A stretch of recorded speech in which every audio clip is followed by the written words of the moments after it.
పాయల్ శంకర్ గారు, ముఖ్యంగా బీజేపీకి ఇప్పుడు కాంగ్రెస్కు మధ్య కూడా యుద్ధం మొదలైనట్లుంది. ఇప్పటి వరకు బీఆర్ఎస్ కాంగ్రెస్ మధ్య నడిచింది.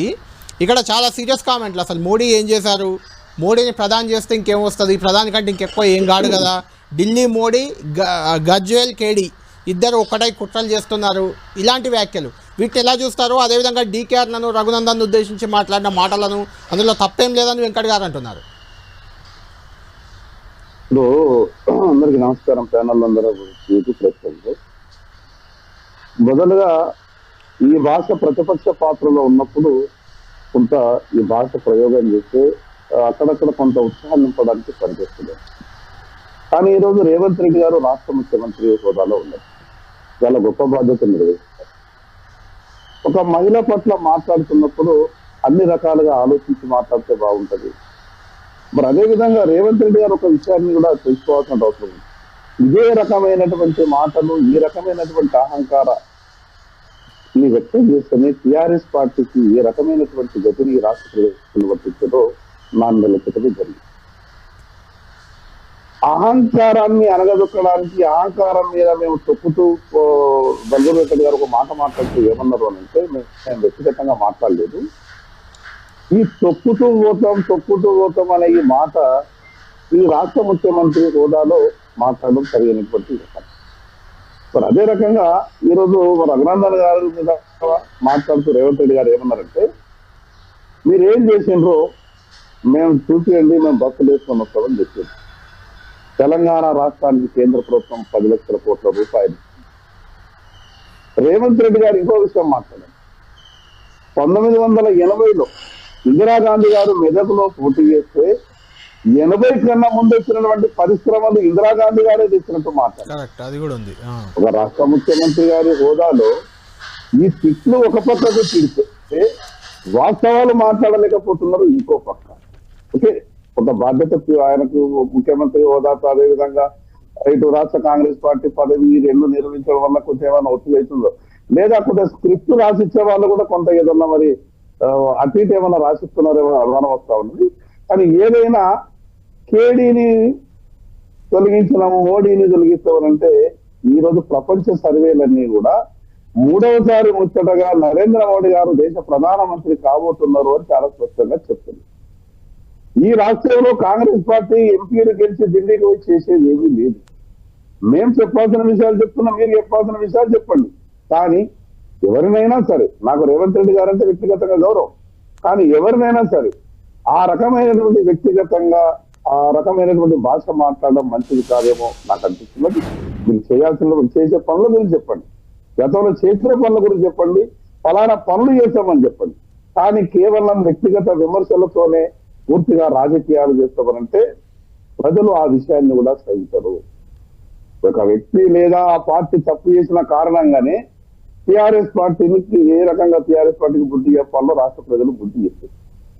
కానీ టిఆర్ఎస్ పార్టీ నాయకులు తప్పు చేశారు కదా, వాళ్ళ మీద మాట్లాడినట్టే మిగతా నాయకుల మీద కూడా మేము మాట్లాడితే ప్రజలు దాన్ని సహిస్తారు అని అంటే అది కాంగ్రెస్ పార్టీకి కానీ రేవంత్ రెడ్డి గారు కానీ పొరపాటు పడుతున్నారేమో అని నాకు అనిపిస్తాం. ఎప్పుడైనా భాష ప్రయోగం, భాష వల్లనే పరిస్థితులు మారుతాయి. నువ్వు చేసినటువంటి నీ నోటి నుంచి వెళ్ళేటటువంటి కొంత వినడానికి టెంపరీగా ఒక 2 నిమిషాలు 3 నిమిషాలు చాలా ఆనందం అనిపిస్తుందేమో, తప్పట్లు కొడతారేమో, కేరింతలు వస్తాయేమో, కానీ సమాజం అంతా కూడా తర్వాత ఆలోచిస్తుంది.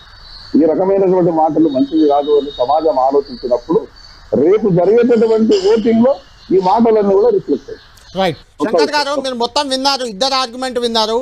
ఈ అంశంలో కానీ 6 గ్యారెంటీల విషయంలో బల్మూరి వెంకట్ గారు చెప్పిన దాంతో ఏకీభవిస్తారా, తాతామధు గారు చెప్పిన దాంట్లో వాస్తవం ఉందా? ఇప్పుడు బల్మూరి వెంకట్ గారు మాట్లాడుతూ మేము 6 గ్యారెంటీలు అమలు చేసేసినాం, ఈ రాష్ట్ర ప్రజలంతా కూడా పూర్తిగా సంతోషంగా ఉన్నారనే విధంగా మాట్లాడే ప్రయత్నం చేస్తున్నాం. ఉచిత బస్సు ఒకటే ఈ రాష్ట్రంలో పూర్తి స్థాయిలో జరుగుతున్నది. మిగతా విషయాలన్నీ కూడా కేవలం లాంచింగ్ చేసినాము అని చెప్తున్నారు. లాంచింగ్ పేపర్ మీద లాంచింగ్ అయింది. ఈ రాష్ట్రంలో కాంగ్రెస్ పార్టీ ప్రధానంగా అధికారంలోకి రావడానికి ప్రధానమైనటువంటి హామీ 2 లక్షల రూపాయల రైతు రుణమాఫీ. ఆ రోజు కాంగ్రెస్ పార్టీ అధ్యక్షునిగా ఈనాటి రాష్ట్ర ముఖ్యమంత్రి రేవంత్ రెడ్డి గారు ఒక మాట అన్నారు. గతంలో టిఆర్ఎస్ పార్టీ 1 లక్ష రూపాయల రుణమాఫీ చేస్తున్నామని ప్రకటన వచ్చినటువంటి వెంటనే వారు ప్రెస్ మీట్ పెట్టి ఏమన్నారు అంటే, రైతులారా మీరు 2 లక్షల రూపాయలు అర్జెంట్ గా బ్యాంకులకు వెళ్ళి లోన్లు తీసేసుకోండి. నేను ముఖ్యమంత్రిగా అయిన తర్వాత డిసెంబర్ 9 తారీఖు నాడు మీకు అందరికీ 2 లక్షల రూపాయల రుణమాఫీ చేసే బాధ్యత నాది అని ఈనాటి ముఖ్యమంత్రి రేవంత్ రెడ్డి గారు ఆ రోజు కాంగ్రెస్ పార్టీ అధ్యక్షుడిగా చెప్పారు. ఏమైంది రుణమాఫీ? మళ్ళీ ఈ రోజు ఏమంటారు, డిసెంబర్ 9 అయిపోయింది కదా, ఆగస్టు 15కు చేస్తానే మాట మాట్లాడుతుంది. మళ్ళీ ఆగస్టులో స్థానిక సంస్థలు వస్తే మళ్ళీ ఒక 3 నెలలు పెంచి మళ్ళీ ఒక డేట్ మాట్లాడతారు. ఈ రోజు వ్యవసాయ పనులు మొదలైతాయి. ఆగస్టు 15 మీరు రుణమాఫీ చేస్తే ఆ లోపు బ్యాంకర్లు రైతులకు అసలు ఎట్లా రుణాలు ఇస్తారు? ఇప్పుడు మనకు మే ఎండింగ్ జూన్ మొదటి వారంలో రాష్ట్రంలో వ్యవసాయ పనులు మొదలైతాయి. మరి రైతులకు బ్యాంకర్లు లోన్ లెక్క ఎవరు ఇవ్వాలా? మీరంతా కూడా ఇప్పుడు ఎన్నికల ఆలోచించారు. బ్యాంకు వ్యవస్థను పరిస్థితులు ఇప్పుడు ఉన్నటువంటి పరిస్థితులలో ఈ రాష్ట్ర ప్రభుత్వం ఇచ్చింది రుణమాఫీ గురించి. రుణమాఫీ చేయని కారణంగా రేపు రైతులు వ్యవసాయం చేయడానికి కూడా ఇబ్బందికరమైనటువంటి పరిస్థితులు వస్తాయి. ఆ విషయం మీద కాంగ్రెస్ పార్టీ ఎందుకు మాట్లాడలేదు? ఈ పనులన్నీ కూడా చేసే పరిస్థితి లేదు కాబట్టి వ్యక్తిగత దూషణల మీద రాజకీయంగా క్యాంపెయిన్ మైలేజ్ కొరకే ఈ రకమైనటువంటి మాటలు మాట్లాడుతున్నారని ప్రజలు చర్చించుకుంటున్నారు. గతంలో టీఆర్ఎస్ పార్టీ పాపాలు చేసింది కాబట్టి మీకు అధికారం ఇచ్చింది. మీరు కేవలం టీఆర్ఎస్ పార్టీ చేసినటువంటి పాపాల మీదనే చర్చ పెట్టి ఈ రాష్ట్రాన్ని పరిపాలిస్తామనంటే ప్రజలు నమ్మరు. ఇప్పటికైనా కాంగ్రెస్ పార్టీ వాస్తవాలు మాట్లాడే ప్రయత్నం చేయాలి. రాజకీయాలలో మనం కొన్ని విషయాలు మాట్లాడుతున్నప్పుడు ప్రజలు చాలా జాగ్రత్తగా అన్ని విషయాలు గమనిస్తారు. కేవలం బహిరంగ సంబంధంలో చప్పట్లు పట్టించుకోవడానికి లేదా పేపర్లలో ఫ్రంట్ లైన్ లో పొద్దున్నుంచి ఆ యొక్క వార్తలు ముద్రించడానికి ఆ రకమైనటువంటి మాటలు మాట్లాడితేనే రాజకీయాలు నడవవు. అది కొంత మైలేజ్ మాత్రమే ఉండొచ్చు, కానీ పూర్తి స్థాయి ఫలితాలు రావు. ఈ రాష్ట్ర ప్రజలకు ఇచ్చినటువంటి మాట కట్టుబడి మొదటగా రైతు రుణమాఫీ గురించి స్పష్టంగా కాంగ్రెస్ పార్టీ చెప్పాలా? డిసెంబర్ 9 వెళ్ళిపోయింది, ఆగస్టు 15 మళ్ళీకి వచ్చింది. ఈ డేట్ల వల్ల రైతులకు ప్రయోజనం ఏం లేదు. ఈ రాష్ట్రంలో కాంగ్రెస్ పార్టీకి రాష్ట్ర ప్రజలు అధికారం ఇచ్చింది, రైతులు అధికారం ఇచ్చింది ఒక డేట్ అంటే ఇంకో డేట్ చెప్పడానికి కాదు. ఓటేసిన వెంటనే అధికారం వస్తే మాకు ఇచ్చినటువంటి హామీలు అమలు చేస్తారని, మాకు ఇచ్చినటువంటి వాగ్దానాలను నిలబెట్టుకుంటారని ఈ రాష్ట్ర ప్రజలు కాంగ్రెస్ పార్టీకి అధికారం ఇచ్చిండ్రు. ఇప్పటికైనా రాష్ట్ర ముఖ్యమంత్రి హోదాలో చేయాల్సినటువంటి పనుల గురించి ఇంకో విషయం చెప్తానండి. అసలు కాంగ్రెస్ ప్రభుత్వం ఈ రాష్ట్ర ఆర్థిక పరిస్థితి చూస్తే ఏం చేస్తుందా అనేది అనుమానం కలుగుతాం. ఇప్పటికి ఎంత దూరమైనటువంటి పరిస్థితి ఉన్నది రాష్ట్రంలో అంటే ప్రభుత్వ పరంగా, ఉదాహరణకు ల్యాండ్ ఎక్విజిషన్ ఫైల్స్ అనేది ఈరోజు ఆర్థిక శాఖలో పెండింగ్ లో ఉన్నాయి. నయా పైసలు రిలీజ్ చేస్తలేరని. ఎవరైతే కాంట్రాక్టర్లు పర్సెంటేజ్లు ఇస్తున్నారు, ప్రభుత్వ పాలన జరుగుతలేదు, కేవలం కాంట్రాక్టర్లకు ప్రభుత్వానికి మధ్య అవినాభావ సంబంధం మెరుగుపడ్డది తప్పితే ఈ ప్రభుత్వం గత ప్రభుత్వం రుణమాఫీకి మేము కట్టుబడి ఉన్నాము. ఇంకోటి మేము ఎక్కడ కూడా మేము ఏదైతే జన్ధన్ ఖాతాలు వేసి మేము అన్న మాటకి మేము రైతుల రుణమాఫీకి మేము కట్టుబడి ఉన్నాము. రాజకీయం కోసం మేము మాటలు మాట్లాడము.